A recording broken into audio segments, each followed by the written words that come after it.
All right. So around 8:30 tonight, we responded to 308 9th Avenue North on a report of a domestic. Information that we received that a male had possibly fired a gun at family members. It is unconfirmed or whether or not any of those family members have been injured or not. Do not have that information at this time. The male subsequently did contact Red River Valley Dispatch Center and told dispatchers to evacuate neighboring houses. That time, officers were obviously on scene. They set up a perimeter, and at that point, the individual started firing at officers around the perimeter. A mutual aid request has gone out. Obviously, you can see that we have multiple agencies participating in this incident, and we currently do have negotiators trying to make contact and have been talking on and off with the individual. And that's about all I can tell you at this point, that it's still ongoing. Up until about 10 minutes ago, or even less than that, the individual was still shooting rounds out of his house. So it is a very dangerous situation at this time. So it's about all the information I have. You know what sort of weapon he had? From what I've been told, they're long guns. He has possibly multiple long guns, but that's not confirmed at this point. So, but we do know that he is obviously shooting rounds out of his house. I think one outlet reported that an officer was hurt. Is that accurate? I can't confirm that right now. Okay. In the sense that you don't know if an officer was hurt, or? I'm not going to answer that question right now. Okay. What agencies are assisting you guys right now? Fargo, Cass County, West Fargo, I believe the Minnesota State Patrol, and that's about all I know of right now. There could be other agencies that are involved. And at this point, as far as you know, it's just that one person with the firearm? Right. We suspect there's one individual, one suspect. That's what we're looking for, or that's in his house. And that individual's identity has not been confirmed at this time. How long was the perimeter that you guys set up? Typically we try to set up a fairly big perimeter, and then depending on the situation, we can adjust. So I don't know exactly what the perimeter is set at right now. Do you know if Sanford Hospital is on lockdown at this point? I don't know that. No. Is the suspect a male? From what I understand, yes, it's a male suspect. How many family members? I don't know. Okay. Were any of them injured? Unknown at this time.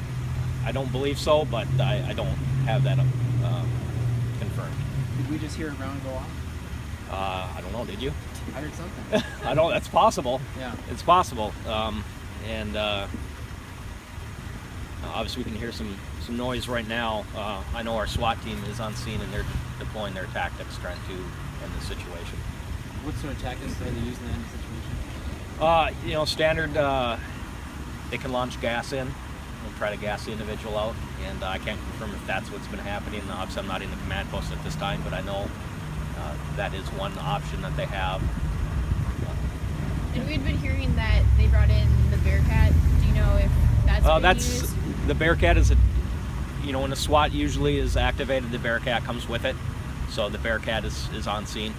Do you have any numbers as for neighbors evacuated? I don't. Okay. I don't. But some neighboring households? It's possible. Okay. Like I said, the male suspect did call Triple RDC, Red River Valley Dispatch, and asked them or told them to start evacuating certain houses. I don't know if those were evacuated or not.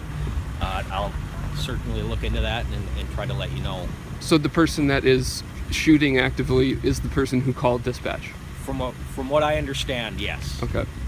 To have these houses evacuated because he would be... Correct. Okay. That he likely suspected that he would be firing rounds. Can you say if he's been dealt with in the past at all? I don't, because I don't know who the individual is. Okay. So I don't know if we've dealt with him in the past or not. Okay. And No, what are he might be. I don't. And what are you cautioning to neighbors in this perimeter area? Actually, right now, just to stay, go to a basement. Obviously, if the individual is firing a long rifle, those rifle rounds can go through houses, go through wood, and so just to stay in. If they can get out of the area safely, that's something that they're going to have to choose to do. We have not, as far as I know, we have not mandated any type of evacuation.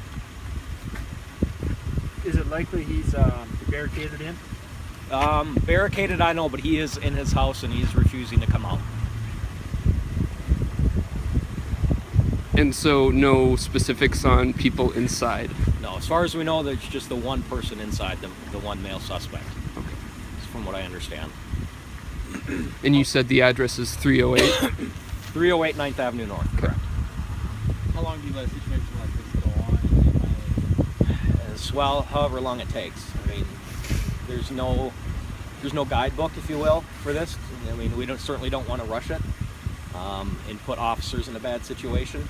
But we also, I mean, if we can get the individual to, if we can able to talk him out and end the situation that way, that's preferable. But obviously, the on-scene commander is responsible for making those decisions on what tactics he's going to be using. Do you have an estimate on how many officers might be? I don't, but I can try to find that out for you. It's gotta be dozens. Yeah. I know we likely have the night shift in already, given the time. Yeah, so we probably have multiple officers, and obviously we have multiple officers from different agencies involved as well. I can't tell you what their level of participation is at this point, but like I say, I can certainly look into that. More likely at this point they'd be used for perimeter relief.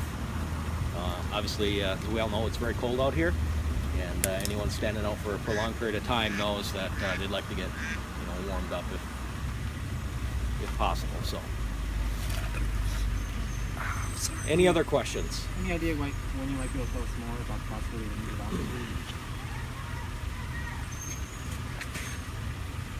officers? I don't. Once I'm done here, I'll go back to the command post and I'll try to get an update of what's going on. And then if we can come back here in a half an hour, if that is sufficient, or 20 minutes.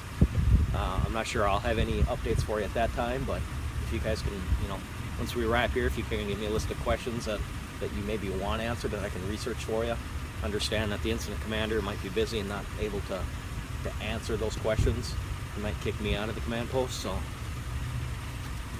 Okay. And you just, they kept me over there for a while.